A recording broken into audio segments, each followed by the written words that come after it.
बच्चों, आज हम पाठ 3.4 पढ़ेंगे, पुरस्कार। इसके लेखक हैं जयशंकर प्रसाद। जीवन परिचय। छायावाद के जन्मदाता एवं आधार स्तंभ श्री जयशंकर प्रसाद जी का जन्म संवत 1946 अर्थात सन 1889 ईस्वी को काशी में हुआ था। उनमें काव्य रचना की प्रतिभा जन्मजात थी। वे बहुमुखी प्रतिभा संपन्न साहित्यकार थे, जिनका प्रमाण विविध विधाओं में सृजित उनकी साहित्य रचनाएं हैं। वे हिंदी के प्रसिद्ध गीतकार भी थे। उनकी रचनाओं का मुख्य विषय प्रेम एवं आनंद रहा है। साथ ही प्रकृति चित्रण उनकी रचनाओं की महत्वपूर्ण विशेषता है। तत्सम शब्दों की बहुलता उनकी भाषा में देखी जा सकती है। प्रतीकात्मकता तथा बिंब विधान उनकी शैली की विशिष्टता है। छोटे छोटे वाक्यों में गंभीर भाव भरना, उनमें संगीत एवं लय का विधान करना उनकी शैली को सरस, स्वाभाविक, प्रभावपूर्ण, ओजमयी और चुटकीली बनाना है। कामायनी, आंसू, झरना, लहर, प्रेम पथिक, कानन, कुसुम उनके प्रमुख काव्य हैं। उन्होंने चंद्रगुप्त, स्कंदगुप्त और अजातशत्रु नाटक लिखे हैं। उपन्यास कंकाल, तितली, इरावती के अतिरिक्त कहानी संग्रह के रूप में आंधी, प्रतिध्वनि, आकाशदीप और देवव्रत की भी इनकी रचना है। महाकाव्य कामायनी के कारण इन्हें बहुत प्रसिद्धि मिली। हिंदी साहित्य जगत इनका सदैव ऋणी रहेगा। आद्रा नक्षत्र आकाश में काले काले बादल की घुमड़, जिसमें देव दुंदुम्भी का गंभीर घोष, प्राची के एक निर्भर कोने से स्वर्ण पुरुष झांकने लगा था। दिखने लगी महाराज की सवारी। शैलमाला के अंचल में समतल उर्वरा भूमि से सौंधी बास उठ रही थी। नगर तोरण से जयघोष हुआ। भीड़ में गजराज का चामरधारी शुंड उन्नत दिखाई पड़ा। हर्ष और उत्साह का समुद्र हिलोर भरता हुआ आगे बढ़ने लगा। प्रभात की हेम किरणों से अनुरंजित नन्ही नन्ही बूंदों का एक झोंका स्वर्ण मलिका के समान बरस पड़ा। मंगल सूचना से जनता ने हर्ष ध्वनि की। रथों, हाथियों, अश्वारोहियों की पंक्ति थी। दर्शकों की भीड़ भी कम न थी। गजराज बैठ गया। सीढ़ियों से महाराज उतरे। सौभाग्यवती और कुमारी सुंदरियों के दो दल आम्र पल्लवों से शोभित मंगल कलश और फूल कुकुम तथा खीलों से भरे ताल लिए मधुर गान करते हुए आगे बढ़े।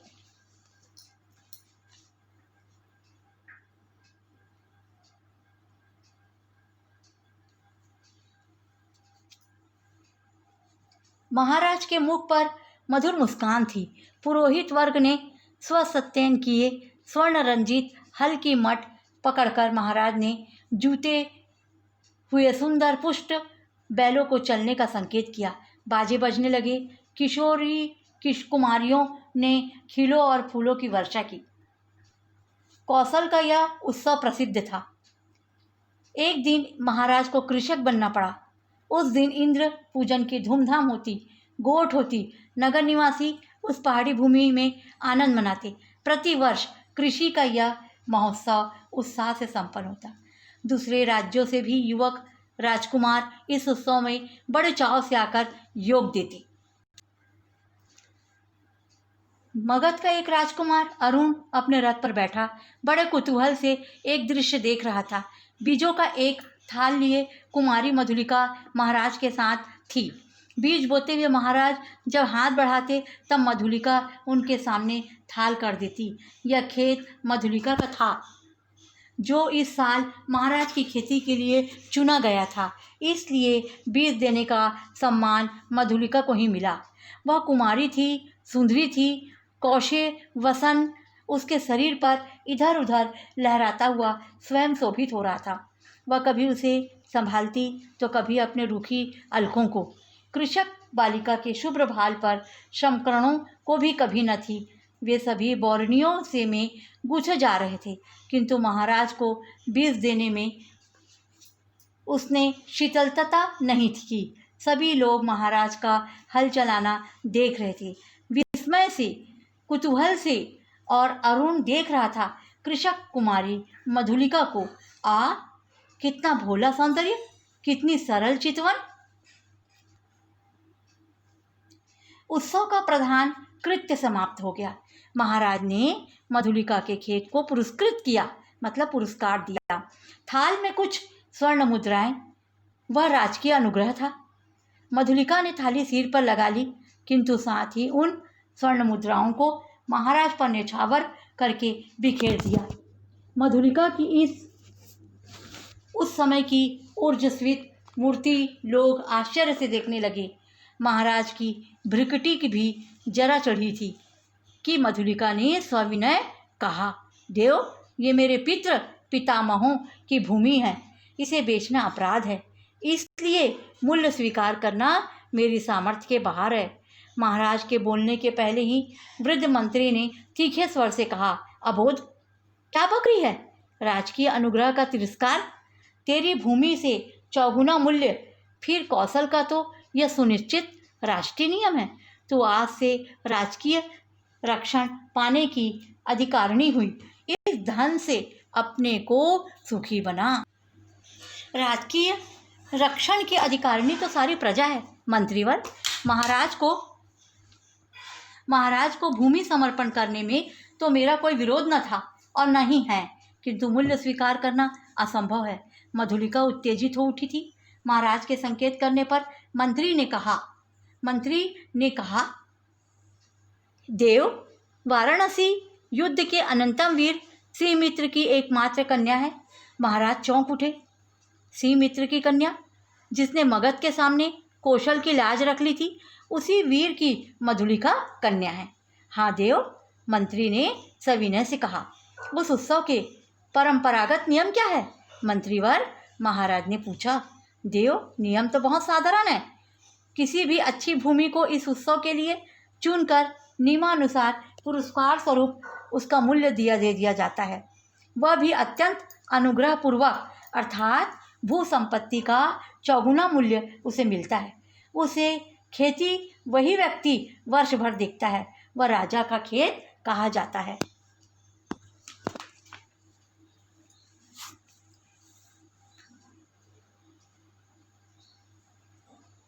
महाराज को विचार संघर्ष से विश्राम की अत्यंत आवश्यकता थी। महाराज चुप रहे। जयघोष के साथ सभा विसर्जित हुई। सब अपने अपने शिविरों में चले गए, किंतु मधुलिका को उत्सव में फिर किसी ने न देखा। वह अपने खेत की सीमा पर विशाल मधुक वृक्ष के चिकने हरे पत्तों की छाया में अनमनी चुपचाप बैठी रही। रात्रि का उत्सव अब विश्राम ले रहा था। राजकुमार अब अरुण उसमें सम्मिलित नहीं हुआ। वह अपने विश्राम भवन में जागरण कर रहा था। आंखों में नींद न थी। प्राची में ऐसी गुलाली खिल रही थी, वही रंग उसकी आंखों में था। सामने देखा तो मुंडेर पर कपोती एक पैर पर पड़ी, पंख फैलाए अंगड़ाई ले रही थी। अरुण उठ खड़ा हुआ। द्वार पर सुसज्जित अश्व था। वह देखते देखते नंग तोरण पर जा पहुंचा। रक्षकगण ऊंध रहे थे। अश्व के पैरों के शब्द से चौंक उठे। युवक कुमार तीर सा निकल गया।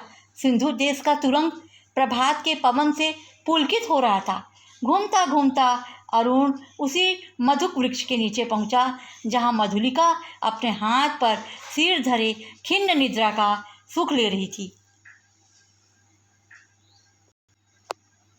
अरुण ने देखा एक छिन्न माधुरी लता वृक्ष की शाखा में च्युत होकर पड़ी थी। सुमन मुलकित भ्रमर निस्पंद थे।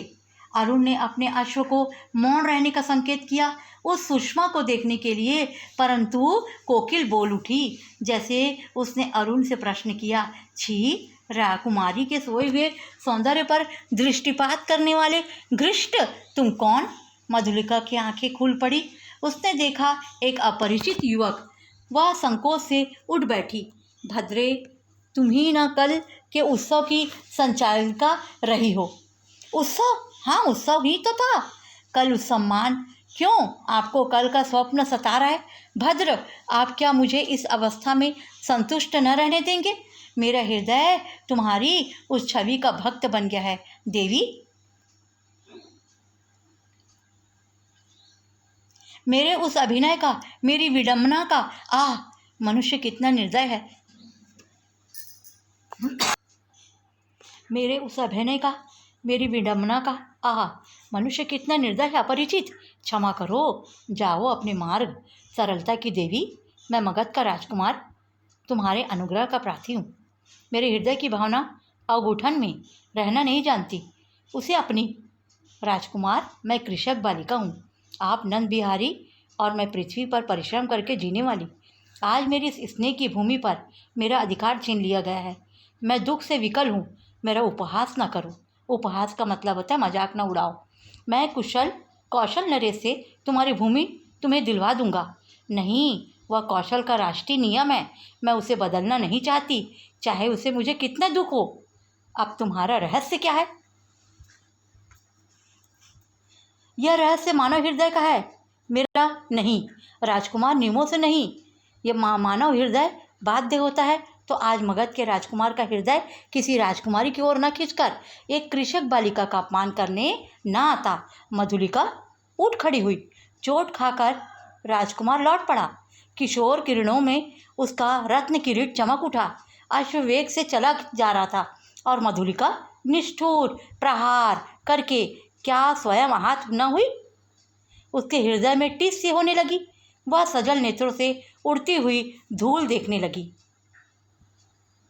मधुलिका ने राजा का प्रतिपादन अनुग्रह नहीं लिया। वह दूसरे खेतों में काम करती और चौथे पहर रूखी सूखी खाकर पड़ी रहती। मधुक वृक्ष के नीचे छोटी सी पर्ण कुटीर थी। सूखे डंठलों से उसने दीवार बनी थी। मधुलिका का वह आश्रम था। कठोर परिश्रम से जो रूखा सूखा अन्न मिलता, वही उसके सांसों को बढ़ाने के लिए पर्याप्त था। दुबले होने पर भी उसके अंग पर तपस्या की क्रांति थी। आसपास के कृषक उसका आदर करते थे। वह एक आदर्श बालिका थी। दिन, सप्ताह, महीने और वर्ष बीतने लग गए। शीतकाल की रजनी, मेघों से भरा आकाश जिसमें बिजली की दौड़ धूप, मधुलिका का छाजन टपक रहा था।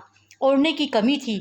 वह ठिठुर कर एक कोने में बैठी थी। मधुलिका अपने अभाव को आज बढ़ाकर सोच रही थी। जीवन से सामंजस्य बनाए रखने वाले उपकरण तो अपनी सीमा निर्धारित करते हैं, परंतु उनकी आवश्यकता और कल्पना की भावना के साथ बढ़ती घटती है। आज बहुत दिनों के बाद उसे बीती हुई स्मरण मतलब किसी चीज़ को याद करना हुई। 2 नहीं 3 वर्ष हुए होंगे। इस मधुक के नीचे प्रभात में तरुण राजकुमार ने क्या कहा था? वह अपने हृदय से पूछने लगी। उन चाटुकारी शब्दों को सुनने के लिए उत्सुक सी पूछने लगी। क्या कहा था? दुखदंत हृदय उन स्वप्न सी बातों को स्मरण रख सकता था, और स्मरण ही होता तो भी कष्टों की इस काली निशा में वह कहने का साहस करता। हाय रे विडंबना! आज मधुलिका उस बीते क्षण को लौटा लेने के लिए विकल थी। दारिद्र्य की ठोकरों ने उस व्यथित पर अधीर कर दिया। मगध की प्रसाद माला के वैभव का काल्पनिक चित्र उन सूखे डंठलों के रंध्रों से नभ में बिजली ने आलोक में नाचता हुआ दिखाई देने लगा। खिलाड़ी शिशु जैसे श्रावण की संध्या में जुगनू को पकड़ने के लिए हाथ लपकता है, वैसे ही मधुलिका अपने ही मन कह रही थी। अभी वह निकल गया। वर्षा ने भीषण रूप धारण किया। गड़गड़ाहट बढ़ने लगी। ओले पड़ने की संभावना। मधुलिका अपने जर्जर झोपड़ी के लिए कांप उठी। सहसा बाहर कुछ शब्द हुआ। कौन है यहाँ? पथिक को आश्रय चाहिए। पथिक मतलब राहगीर। मधुलिका ने डंठलों का कपाट खोल दिया। बिजली चमक उठी। उसने देखा एक पुरुष घोड़े की डोर पकड़े खड़ा है। सहसा वो चिल्ला उठी, राजकुमार!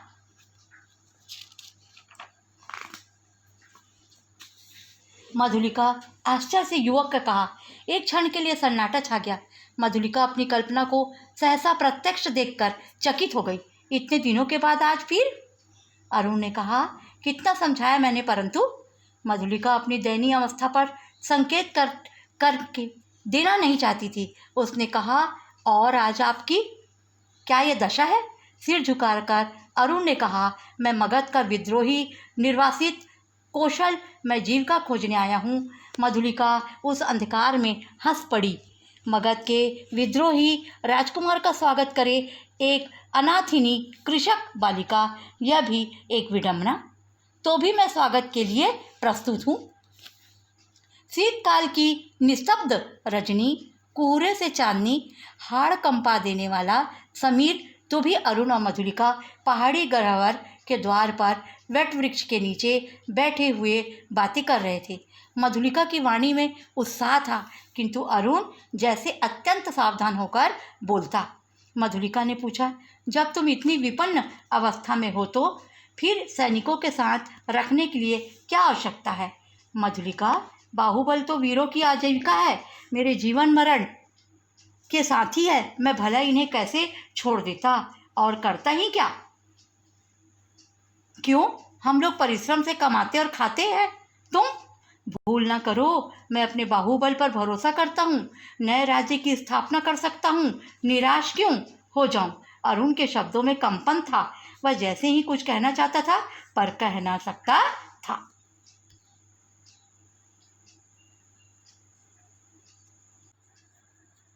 नवीन राज्य? ओ, तुम्हारा उत्साह तो कम नहीं। भला कैसे? कोई ढंग बताओ तो मैं अपना कल्पना का आनंद ले लूं। कल्पना का आनंद? नहीं मधुलिका, मैं तुम्हें राजा रानी के समान सिंहासन पर बिठाऊंगा। तुम अपने छिने हुए खेत की चिंता करके भयभीत हो। एक क्षण में सरल मधुलिका ने मन में प्रमाद का अधड़ बहने लगा। द्वंद्व मच गया। उसने सहसा कहा, मैं सचमुच आज से तुम्हारी प्रतीक्षा करती थी राजकुमार। अरुण ठियाई से उसके हाथों से दबाकर बोला, तो मेरा भ्रम था। तुम सचमुच मुझसे प्यार करती हो? युवती का वक्ष स्थल फूल उठा। वह हाँ भी नहीं कह सकी और ना भी नहीं। अरुण ने उसे अवस्था का अनुभव कर लिया। कुशल मनुष्य के समान उसके अवसर को हाथ में न जाने दिया, परंतु बोल उठा, तुम्हारी इच्छा हो तो प्राणोपण लगाकर मैं तुम्हें इस कौशल सिंहासन पर बिठा दूं। मधुलिके, अरुण के खड़क का आतंक देखोगी? मधुलिका एक बार कांप उठी। वह कहना चाहती थी नहीं, किंतु उसके मुंह से निकला क्या? सत्य मधुलिका, कौशल नरेश तभी से तुम्हारे लिए चिंतित है। क्या मैं जानता हूँ तुम्हारी साधारण सी प्रार्थना वे अस्वीकार न करेंगे, और मुझे यह भी विदित है कि कौशल के सेनापति अधिकांश सैनिकों के साथ पहाड़ी दस्युओं का दमन करने के लिए बहुत दूर चले गए हैं। मधुलिका की आंखों के आगे बिजलियां हंसने लगी। दारुण भावना से उसका मस्तक झंकृत हो उठा। अरुण ने कहा, तुम बोलती नहीं हो। जो कहोगे वह करूंगी, मंत्रमुग्ध सी मधुलिका ने कहा।